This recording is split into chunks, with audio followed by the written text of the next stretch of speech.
大家好，呢度係小小塔羅，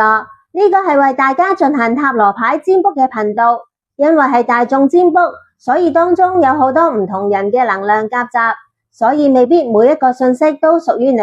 你只需要聆聽一啲令你覺得有共鳴又合適嘅信息就可以。希望呢個占卜能夠俾到你正面嘅指引。你要記住，未來絕對可以改變，對於未來一定要充滿期望啊！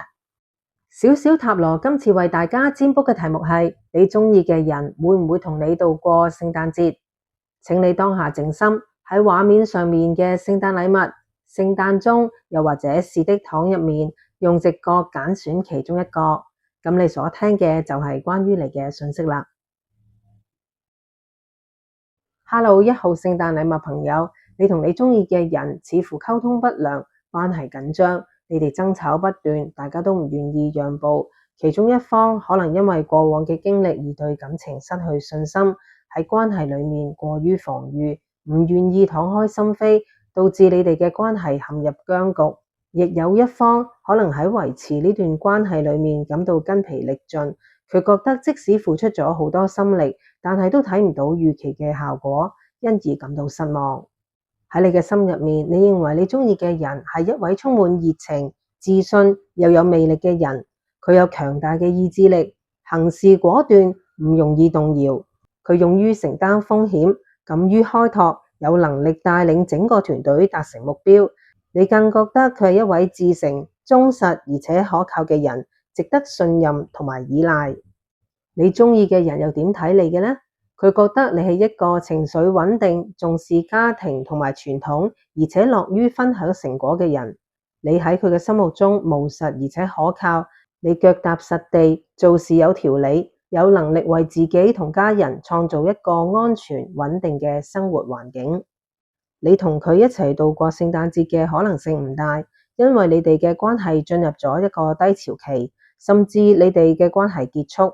你而家療癒緊分手嘅傷痛，無法接受現實，但係即使勉強維持，結果都唔理想。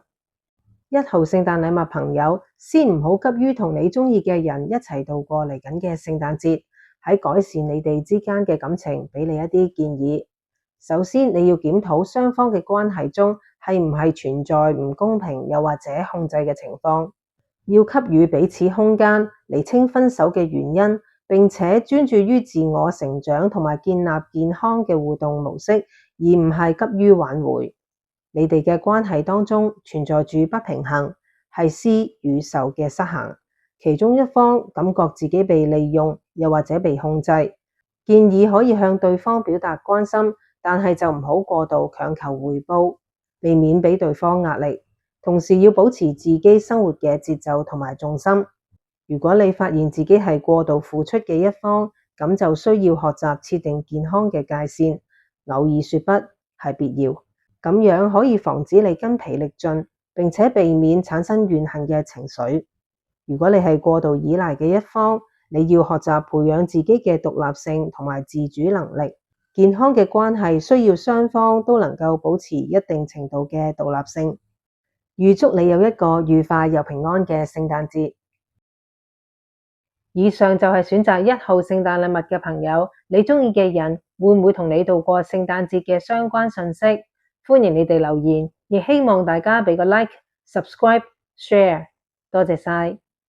Hello， 2號聖誕鐘朋友，你同你鍾意嘅人嘅關係現階段正處於一個停滯期，又或者面臨挑戰，需要更多嘅耐心同埋調整。你感覺自己好似被卡住，覺得你哋關係嘅發展受到阻礙，令到你感到失去控制。面對呢種情況，你需要學習點樣應變，接受不確定性，並且需要耐心等待時機，喺可控嘅範圍內尋求雙方嘅關係可以進步嘅機會。喺你嘅心入面，你覺得你鍾意嘅人過度依賴，缺乏動力，不思進取，同人相處會表現得自負、傲慢，令人難以接近。喺感情上唔成熟，充滿妒忌、不安，佔有欲強，有時表現得任性，又或者對你缺乏耐心，給予唔到穩定同溫暖嘅情感支持。你鍾意嘅人又點睇你嘅呢？佢認為你係一個思慮過多、成日轉牛角尖、經常陷入負面情緒循環嘅人。佢覺得你因為容易對問題過度擔憂而產生咗極大嘅心理壓力同埋焦慮，而呢啲心理壓力同埋焦慮往往係源於想像而並非現實嘅情況。你哋好有可能會一齊度過聖誕節，因為你哋當中其中一方可能會採取主動，放低過去嘅成見同埋冷漠，願意邁出一步，表達意願，提出邀請。2號聖誕鐘朋友，建議你主動掌握機會，關鍵在於自信咁樣展開新嘅互動，加強溝通，製造驚喜。如果你想增進你哋之間嘅感情，鼓勵你喺約會嘅時候唔好害怕講出自己嘅感受，真誠咁樣向你中意嘅人表達對佢嘅愛同埋重視。你亦都要學會聆聽對方嘅諗法同埋感受，令到對方感覺被理解。喺呢個特殊嘅節日裏面，送一啲小禮物，為對方預備一個特別嘅晚餐，呢啲小舉動都會令到對方感覺到被愛。唔好害怕失敗，嘗試唔同嘅方式去增進雙方嘅感情。鼓勵2號聖誕鐘朋友停止觀望，開始行動。你絕對有能力改變你哋嘅感情，創造出你想要嘅親密關係。預祝你同你中意嘅人有一個愉快又幸福嘅聖誕節。以上就係選擇2號聖誕鐘嘅朋友，你中意嘅人會唔會同你度過聖誕節嘅相關信息？歡迎你哋留言，亦希望大家俾個 like、subscribe、share， 多謝晒。Hello， 3號是的糖朋友，你同喜歡嘅人而家關係穩定成熟，你哋喺物質層面上豐足，擁有共同產業，又有良好嘅生活環境，但係喺愛情本身就可能冇辦法得到滿足，你哋缺乏較深入嘅情感交流。雖然兩個人嘅生活相當緊密，不過就係因為太過穩定而缺乏深層嘅感情培養，欠缺浪漫嘅激情。你哋嘅金錢同物質都非常豐盛，但係感情就相當平淡。喺你嘅心入面，你認為你中意嘅人好有能力，又有強烈嘅責任感，背負住重擔。你覺得佢係一個工作狂，事事都要親力親為，習慣將所有嘅事都攬喺自己嘅身上。就係因為咁，身心都背負咗巨大嘅壓力，亦因為忙碌而無暇顧及感情生活。你中意嘅人又點睇你嘅呢？佢認為你係一個願意溝通、妥協、和解、放下不必要爭吵嘅人，但係你咁樣做，佢覺得只係壓抑住表面上嘅衝突，但係就冇直接咁樣面對內在嘅矛盾，會導致問題嘅積累。